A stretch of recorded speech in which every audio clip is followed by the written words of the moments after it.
If you lived at the time of the American Revolution. Pages 6 to 13.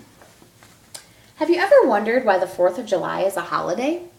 Before that date, in 1776, the 13 American colonies were a part of an empire of more than 32 lands ruled by the King of England.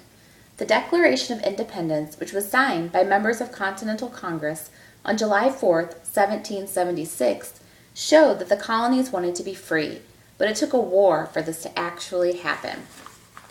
This war is called the American Revolution. Some call it the War of Independence or the Revolutionary War. It is usually viewed as a struggle between the American colonies and King George III of England, who ruled the British Empire. But it was also a civil war, a war that is fought between people of the same country.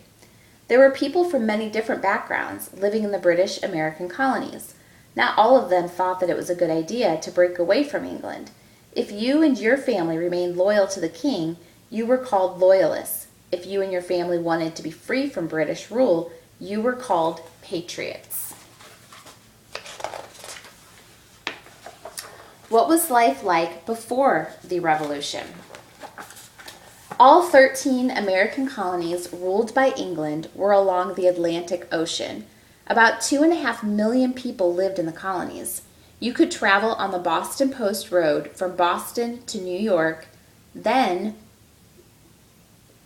on to the Philadelphia. These were the 3 largest cities in the colonies. Other roads went south from Pennsylvania to South Carolina. All the roads were narrow and rough. It was better to travel by water if you could.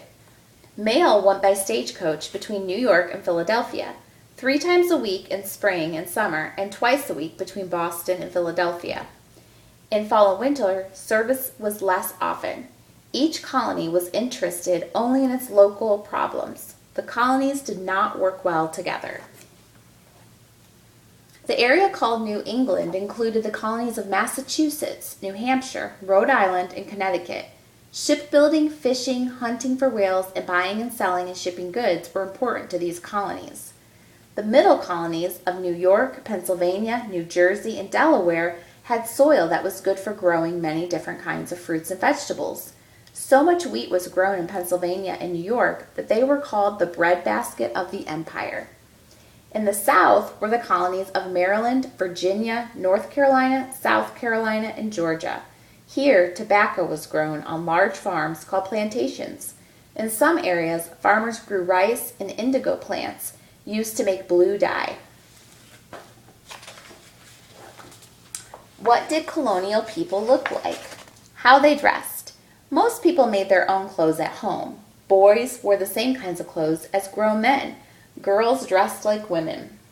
Both boys and girls wore a kind of dress called a frock until they were 4 or 5 years old, as shown here. The boys wore pants called breeches and woolen stockings, tricorn hats, and leather shoes. The girls wore a gown, a tucker, a mop cap, and an apron. Well-to-do people got their clothes from England or had them made by a tailor in the city.